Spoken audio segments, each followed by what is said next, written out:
Hormuz की लड़ाई में कूदा चीन, ईरानी जहाज कब्जाने पर खुलकर आया सामने। नमस्कार, बहुत स्वागत है आपका। न्यूज़ 18 का डिजिटल प्लेटफॉर्म आप देख रहे हैं। मैं हूं आपके साथ ऋतु सिंह।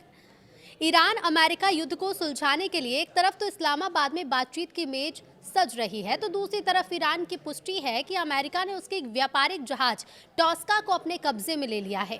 ईरान ने चेतावनी दी है कि वो इसका जवाब देगा और बदला भीषण होगा। ईरान की ओर से इसे सीजफायर का उल्लंघन बताया गया है, जो खत्म होने में कुछ ही घंटे बाकी हैं। ईरानी अधिकारियों ने अपने बयान में कहा कि अमेरिकी बलों ने ईरानी झंडे वाले इस कार्गो जहाज पर हमला किया, उसके नेविगेशन सिस्टम को निष्क्रिय किया और फिर जहाज पर चढ़ गए। तेहरान ने इस कार्रवाई को समुद्री डकैती करार दिया और कहा कि उसकी सेना इसका जवाब देगी। ये पुष्टि ऐसे समय में हुई है जब इससे पहले ईरानी मीडिया में अलग दावा किया गया था कि अमेरिकी बलों को ईरान की IRGC की नौसेना इकाइयों के हस्तक्षेप के बाद पीछे हटना पड़ा था। अब तक ईरान युद्ध में क्या क्या हुआ, तो देखिए, जहाज जब्ती हुई है। अमेरिका की नौसेना ने ओमान की खाड़ी में नाकाबंदी को तोड़ने की कोशिश कर रहे ईरान के झंडे वाले एक मालवाहक जहाज पर फायरिंग कर उसे कब्जे में ले लिया। ईरान की सेना ने चेतावनी दी कि वो जल्द ही जवाब देगी। व्हाइट हाउस के मुताबिक उपराष्ट्रपति जेडी वेंस और अन्य वरिष्ठ अमेरिकी अधिकारी आने वाले दिन में पाकिस्तान जाकर ईरान के साथ शांति वार्ता का नया दौर शुरू करेंगे। हालांकि हॉर्मुज को लेकर तनाव के बीच बातचीत की स्थिति स्पष्ट नहीं है। तेहरान ने अब तक प्रतिनिधिमंडल भेजने की पुष्टि नहीं की है और कुछ मीडिया रिपोर्ट्स में कहा गया कि बातचीत शायद ना हो। मौजूदा सीजफायर बुधवार को खत्म होने वाला है। शांति प्रक्रिया में कई बड़े मुद्दे अटके हुए हैं, जिसमें ईरान के यूरेनियम भंडार पर नियंत्रण और हॉर्मुज स्ट्रेट को फिर से खोलना शामिल है। इस बीच तेल की कीमतें बढ़ गई हैं। ब्रेंट और अमेरिकी कच्चा तेल दोनों में लगभग 7% की तेजी आई। चीन ने ईरानी जहाज कब्जाने पर अपनी प्रतिक्रिया दी। उसने कहा कि वो अमेरिका के इस कदम से चिंतित है। डोनाल्ड ट्रंप ने ईरान अमेरिका गतिरोध के बीच एक बार फिर से पाकिस्तान के सेना प्रमुख आसिम मुनीर से फोन पर बातचीत की। उन्होंने कहा कि वो उनकी सलाह पर विचार करेंगे कि स्ट्रेट ऑफ हॉर्मुज पर लगाई गई नाकेबंदी ईरान के साथ शांति वार्ता में बड़ी बाधा बन रही है। ईरान ने अमेरिका के जहाज पर कब्जे की कार्रवाई की कड़ी निंदा करते हुए इसे आक्रामकता और संघर्ष विराम का उल्लंघन बताया है। ईरान ने एक ईरानी वाणिज्यिक जहाज पर अमेरिकी हमले की कड़ी निंदा की और इसे आक्रामकता की कार्रवाई बताया है। ईरान के विदेश मंत्रालय के प्रवक्ता इस्माइल बकाई ने कहा कि अमेरिका अपने विरोधाभासी व्यवहार और बार बार संघर्ष विराम के उल्लंघन के जरिए ये दिखा रहा है कि वो कूटनीति को आगे बढ़ाने के लिए गंभीर नहीं है। ईरानी जहाज को रोकने पर चीन ने चिंता जाहिर की। चीन ने कहा कि वो अमेरिका की ओर से ईरानी जहाज को रोकने और जब्त कराने को लेकर चिंतित है। आपको बता दें कि अमेरिका ने उसकी नाकेबंदी तोड़कर आने वाले जहाज को अपने कब्जे में ले लिया है, जिसके बाद दोनों देशों के बीच तनाव बढ़ गया है। इजरायल की सेना ने दक्षिणी लेबनान में एक बफर जोन बनाने का मैप जारी किया।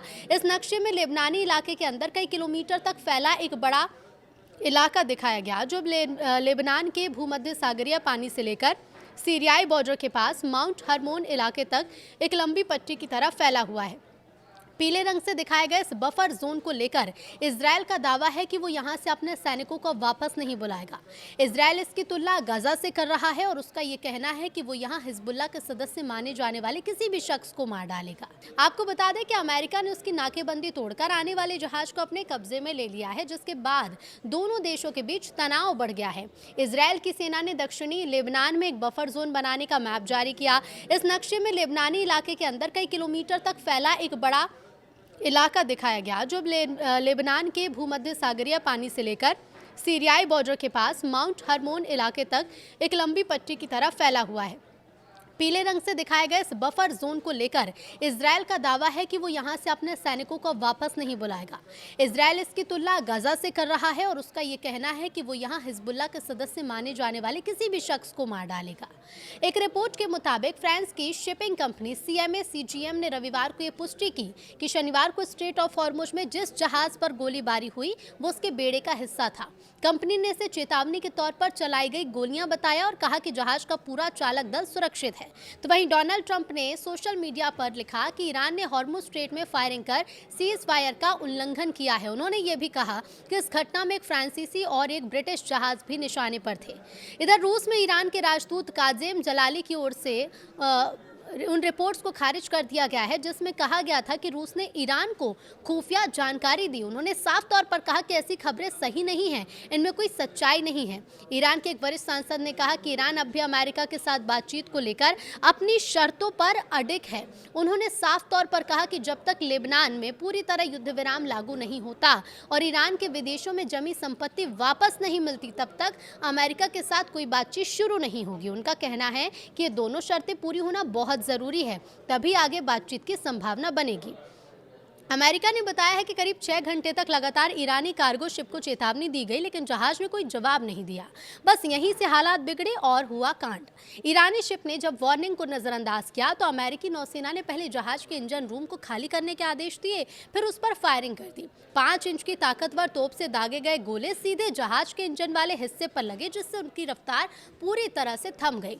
रिपोर्ट्स के मुताबिक स्ट्रेट ऑफ हॉर्मुज में शनिवार को युद्ध शुरू होने के बाद से अब तक सबसे ज्यादा जहाजों की आवाजाही दर्ज की गई है। ये data ship traffic tracking agency Kpler के जरिए लिया गया। इधर पाकिस्तान में ईरान अमेरिका वार्ता की तैयारियां पहले से शुरू हो चुकी हैं। इस्लामाबाद के रेड जोन और कई इलाकों में कड़ा सुरक्षा घेरा है और सड़कों को बंद कर दिया गया है। पिछले 24 घंटे में अमेरिका के कई C-17 ग्लोबमास्टर विमान इस्लामाबाद पहुंचे हैं और भी आने की संभावना है। ये टीमें सुरक्षा और अग्रिम तैयारी के लिए आई हैं, जिनके साथ बख्तरबंद वाहन भी लाए गए हैं। हालांकि ईरान का रुख अभी साफ नहीं है। इधर पाकिस्तान ने कूटनीतिक स्तर पर काफी कोशिशें की और उसके रक्षा प्रमुख हाल ही में तेहरान में 3 दिन तक मौजूद रहे। अमेरिकी टीम के पहुंचने से संकेत मिल रहे हैं कि पाकिस्तान हो सकता है कि बातचीत हो सकती है, लेकिन दोनों देशों के बीच हालिया तनाव और कड़े बयान इस वार्ता पर असर डाल रहे हैं। अमेरिकी कमांड सेंटर की ओर से एक वीडियो जारी किया गया जिसमें अमेरिकी युद्धपोत USS को ईरानी झंडे वाले मालवाहक जहाज टॉस्का पर फायरिंग करते दिखाया गया। साथ ही यह भी बताया गया कि यह जहाज अमेरिकी नाकाबंदी तोड़ने की कोशिश कर रहा था, तभी उस पर कार्रवाई हुई। हमले ने एक बार फिर से दोनों देशों के बीच तनाव को बढ़ा दिया है। इधर ईरानी मीडिया रिपोर्ट्स के मुताबिक ईरान की सेना ने अमेरिकी कार्रवाई के जवाब में अमेरिका के सैन्य जहाजों की ओर ड्रोन हमले किए। ईरान की अर्ध सरकारी समाचार एजेंसी तस्नीम के मुताबिक कार्रवाई उस समय हुई जब अमेरिकी बलों ने ओमान की खाड़ी में एक ईरानी झंडे वाले मालवाहक जहाज पर फायरिंग कर उसे अपने कब्जे में ले लिया। हालांकि इन ड्रोन हमलों के पैमाने या किसी नुकसान की आधिकारिक पुष्टि नहीं हुई है। ये घटना इन दोनों देशों के बीच बढ़ते तनाव को और बढ़ाने वाली मानी जा रही है, खास तौर पर ऐसे समय में जब पहले से संघर्ष और सीजफायर को लेकर स्थिति नाजुक है। अमेरिकी मीडिया आउटलेट्स के मुताबिक अमेरिका ईरान के बीच दूसरे दौर की वार्ता मंगलवार को हो सकती है। खबरों में बताया जा रहा है कि ईरानी डेलीगेशन पहुंचेगा। इसके बाद इसके मुख्य वार्ताकार संसद स्पीकर मोहम्मद बाघेर कालीबाफ होंगे, जबकि अमेरिका की ओर से JD वेंस इसे लीड करने वाले हैं।